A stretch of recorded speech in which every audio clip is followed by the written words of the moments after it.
Il devait d'ailleurs être sur la dernière tape de Chance, qui est j'ai un trou. Bienvenue dans l'humeur, c'est le Captain Nemo avec son humeur du jour. Et là, c'est quoi? C'est qui? C'est Smino avec Black Swan, un album. Vous m'en direz des nouvelles. I got a piece on the way, baby.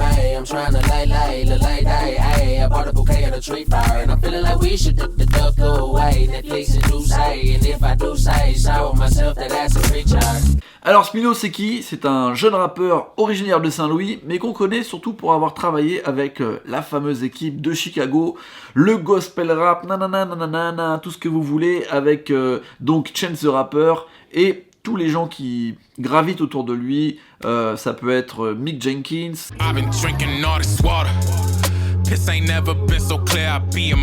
Ça peut être Saba.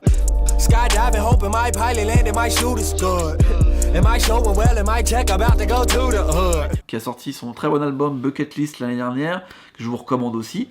Il devait être présent sur Coloring Book, un peu le chef-d'œuvre actuel de Chance qui lui a valu tous ses Grammys, mais il a été coupé au montage, même si Chance lui a toujours dit « T'inquiète, Smino, on se sait, on se voit ».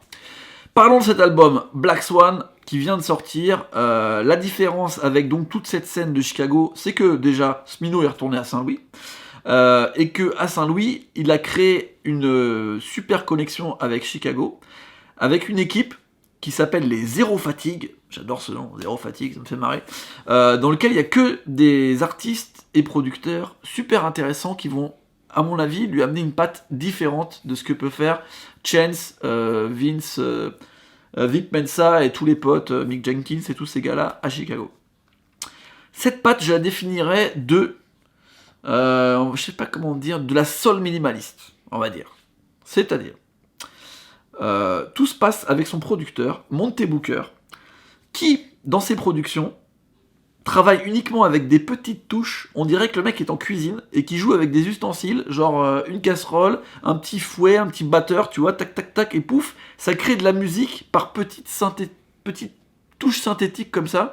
Et dessus, Smino va vraiment ajouter la musique, c'est-à-dire avec sa voix, il rappe pas vraiment en fait, il rappe, il chante, il amène la mélodie et il est accompagné comme ça par les productions de Monte Booker qui est quasiment sur la réalisation de l'album entier.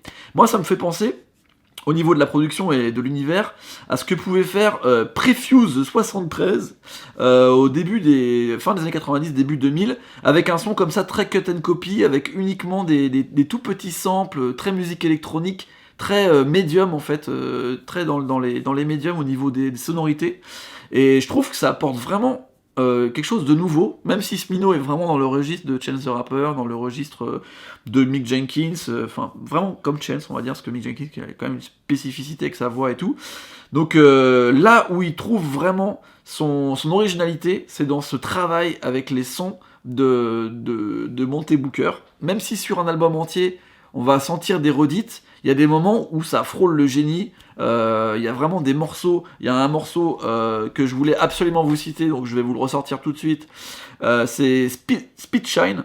I'm hardly ever alone, more lonely than ever before, I need a reason to cool, plus I got this reason and I'm cool, où vraiment on arrive à cet équilibre incroyable entre les prods super minimalistes et un peu bruitistes, étranges, vraiment époque Selection Ketranada de Monte Booker, avec les petites envolées lyriques comme ça de Smino, c'est vraiment cool. Sinon, dans Zéro Fatigue, il y a d'autres gens qu'on retrouve sur l'album, dont la très bonne chanteuse Revi Lanae, je pense que je dis très mal son nom. Walking light on these glass flows, my tippy, I'm told, you know what I'm thinking, I think I made you too special. You tell me, you should me, and I try to think about you, babe. Je vous recommande son album aussi qui est sorti il y a pas très longtemps, qui vaut vraiment le coup. Elle a une voix qui me rappelle en fait les super chanteuses de l'époque néo-soul, elle me fait penser à Jill Scott par exemple, avec vraiment avec Smino ça va tellement bien et ça s'enchaîne, c'est pas juste elle fait un refrain ou quoi, on sent qu'il y a une collaboration, il y a des ping-pong, enfin leur morceau est excellent. Il y a aussi un autre rappeur qui s'appelle J2 qui vient de Chicago,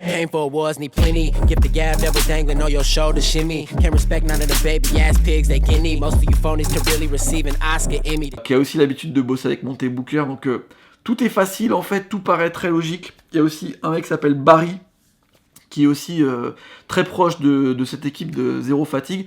Donc en gros, projet très cohérent, projet quasi visionnaire, on sent que Smino a une marge de progression incroyable, et pour moi c'est le nouveau mec à suivre de toute cette clique. Là où maintenant, on va dire la trinité Chance the Rapper, Vic Mensa, Mick Jenkins est très bien installée. Il y a Saba qui commence vraiment à être très très fort, et moi je vote Smino à fond, car j'adore le fait qu'il travaille uniquement avec un seul producteur, et que comme ça il amène une nouvelle patte, pas uniquement au niveau de sa façon d'interprétation et sa façon de rap et dans ses collaborations, mais aussi dans ce qu'il propose musicalement en fait. Après il n'y a pas vraiment de morceaux qui sortent du lot. Il y a des morceaux qui marchent plus, à mon avis, par affinité musicalement. Mais pour le coup, sur le projet dans son ensemble, c'est un super coup de cœur. Je vais lui mettre un gros 8. Et pour le coup, je vous recommande vraiment d'écouter Smino. Et pour moi, ça va être une des prochaines stars de ce style musical. Donc ne ratez pas ça surtout. Saint-Louis en force, l'Arche. Fais l'amour à la caméra.